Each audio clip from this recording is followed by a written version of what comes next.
আল্লাহর কসম, যেই বান্দা দুনিয়ার জমিনে আমার রবের জন্য যারা পাগল,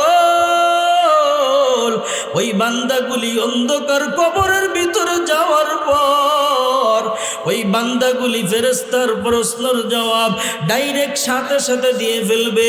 ফেরেশতা বলবে, মান রব্বুকা, তোমার রবকে পরিচয় দাও। আল্লাহর পাগল, আল্লাহর বান্দা সাথে সাথে জবাব দিয়ে বলবে, রব্বি আল্লাহ, আমার রব আমার আল্লাহ। আমাদের রবকে। ভাইরা আমার, কবরের ভিতরে প্রশ্ন করা হবে, তোমার রবকে, তোমার ধর্ম কি? এই ধর্মের কথাও জিজ্ঞাসা করা হবে। কিন্তু